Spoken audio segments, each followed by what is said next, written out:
Pada pertemuan kali ini kita memasuki pertemuan 15 teori basis data lanjut dengan materi data mining.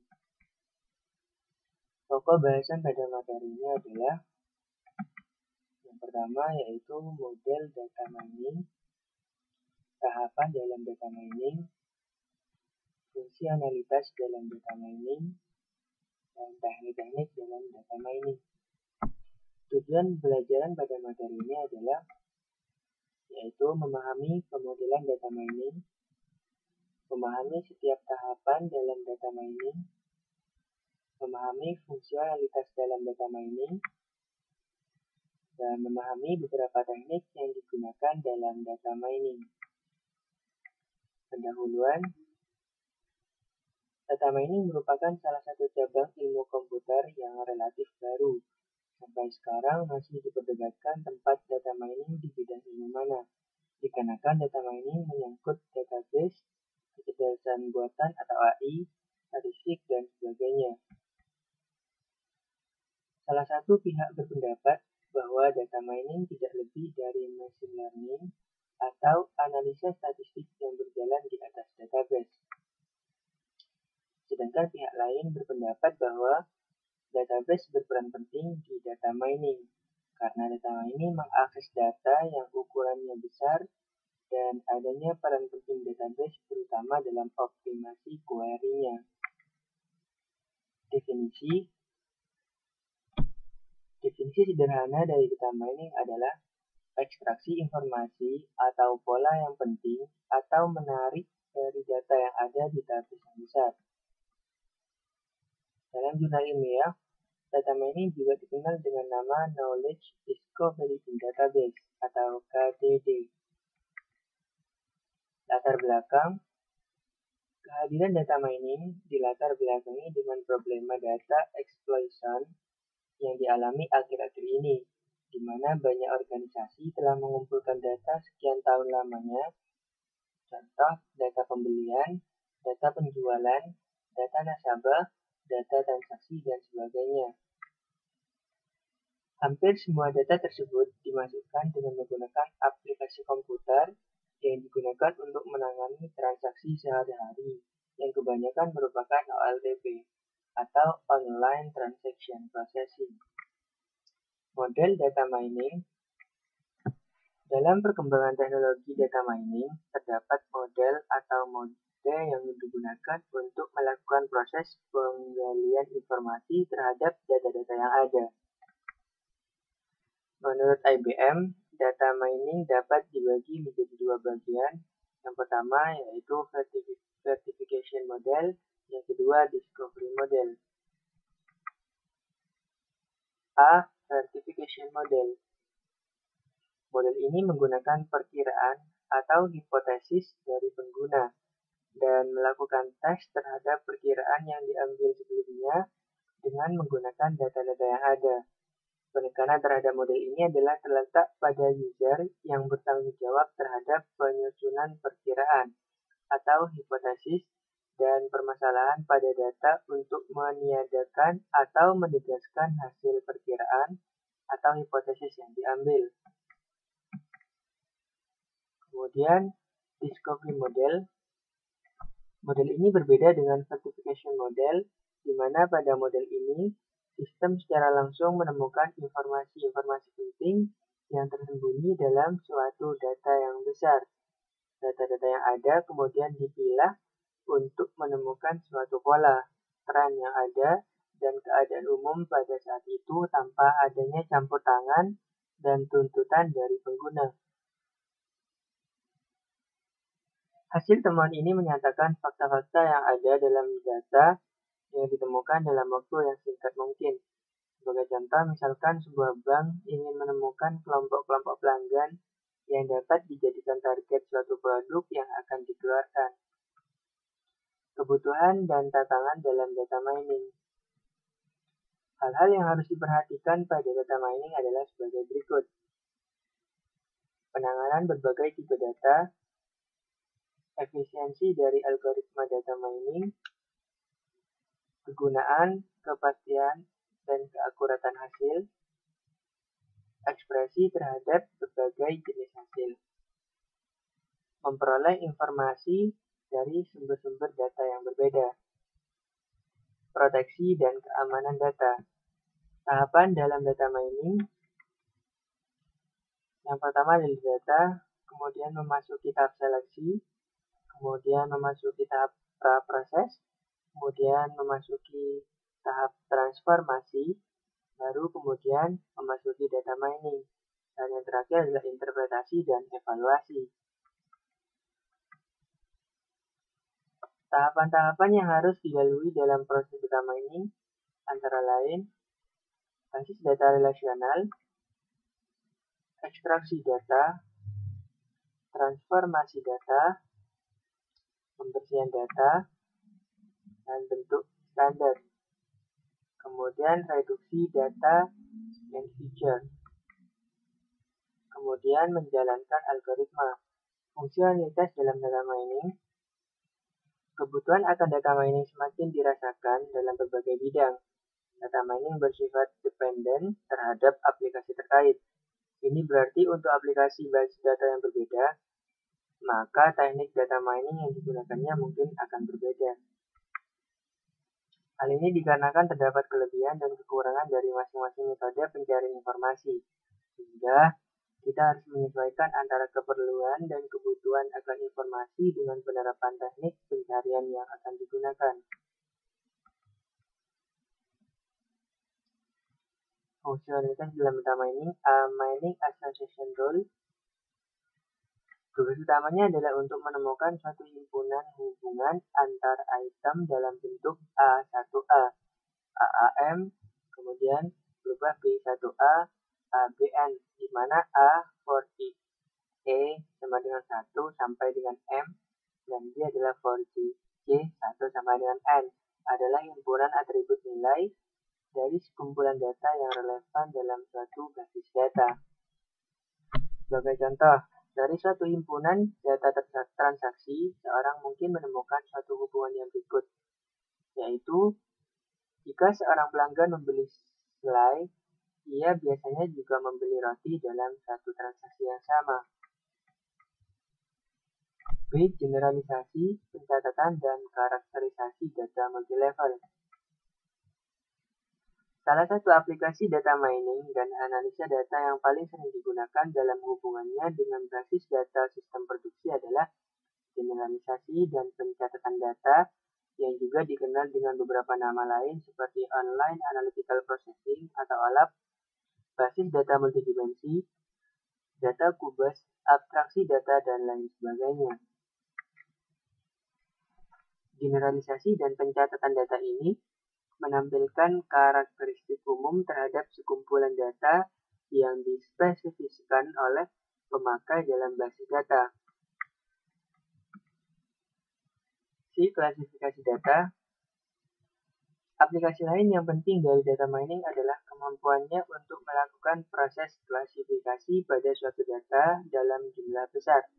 Hal ini sering disebut mining classification rule, di mana klasifikasi data sendiri adalah suatu proses yang menemukan properti-properti yang sama pada sebuah himpunan objek di dalam sebuah basis data dan mengklasifikasikannya ke dalam kelas-kelas yang berbeda menurut model klasifikasi yang ditetapkan. D. Analisa cluster. Pada dasarnya, clustering terhadap data adalah suatu proses untuk mengelompokkan sekumpulan data tanpa suatu atribut kelas yang telah didefinisikan sebelumnya, berdasarkan pada prinsip konseptual clustering, yaitu memaksimalkan dan juga meminimalkan kemiripan intrakelas. Proses untuk mengelompokkan secara fisik atau abstrak objek-objek ke dalam bentuk kelas-kelas atau objek yang serupa disebut dengan clustering atau unsupervised classification. Melakukan analisa dengan clustering akan sangat membantu untuk membentuk partisi-partisi yang berguna terhadap sejumlah besar himpunan objek dengan didasarkan pada prinsip divide and conquer yang mendekomposisikan suatu sistem skala besar menjadi komponen-komponen yang lebih kecil untuk menyederhanakan proses desain dan implementasi. Pencarian pola sekuensial. Fungsi pola sekuensial menganalisis kumpulan rekod pada suatu periode waktu. Misalnya untuk menganalisa tren.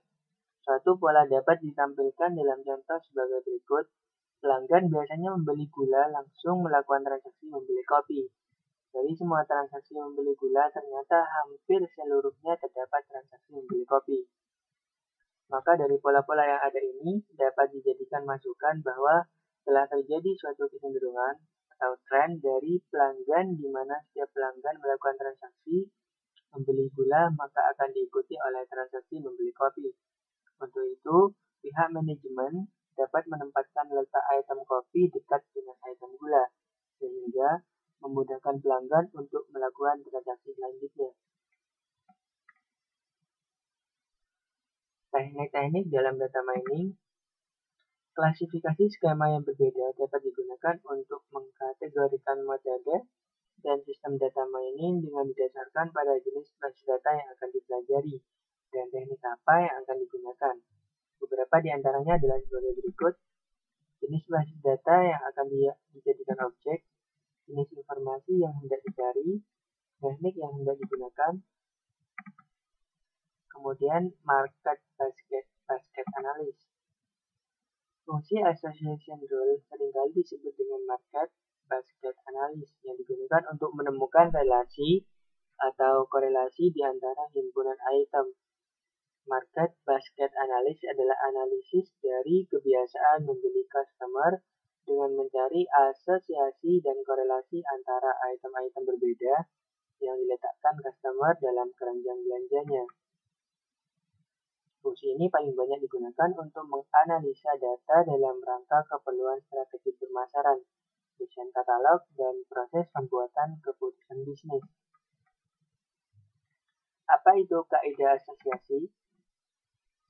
Kaidah asosiasi penambangan pertama kali diusulkan oleh Agrawal, Imerinsky, dan Swamy AS 93. Diberikan suatu data transaksi, setiap transaksi adalah suatu himpun item, kemudian dari seluruh kaidah asosiasi yang memenuhi kendala minimum support dan minimum confidence yang diberikan user.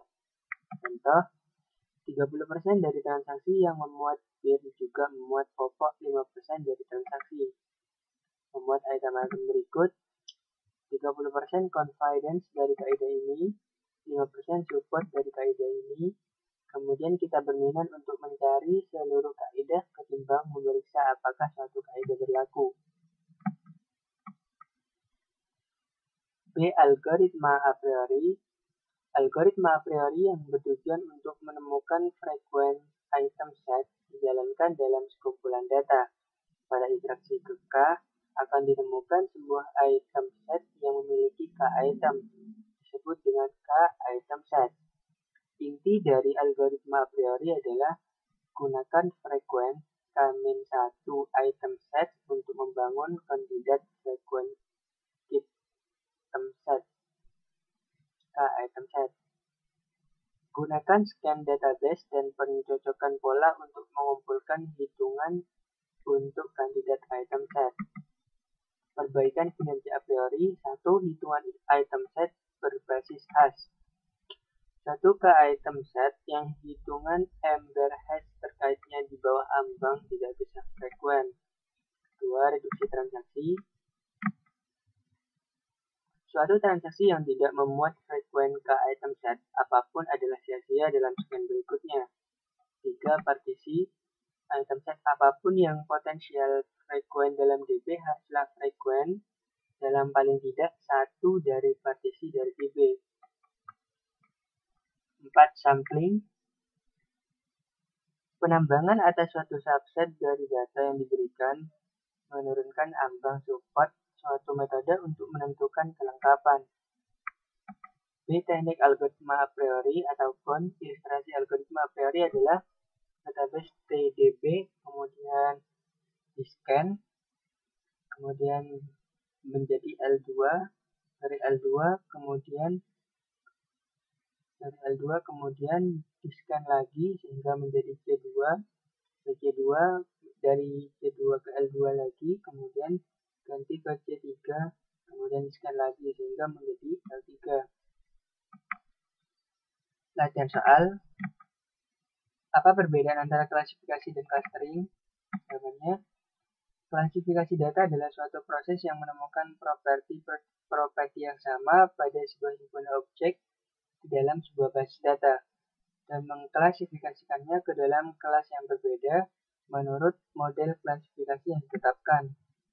Sedangkan clustering adalah suatu proses untuk mengelompokkan sekumpulan data tanpa suatu atribut kelas yang telah didefinisikan sebelumnya berdasarkan pada prinsip konseptual clustering, yaitu memaksimalkan dan juga meminimalkan kemiripan intrakelas.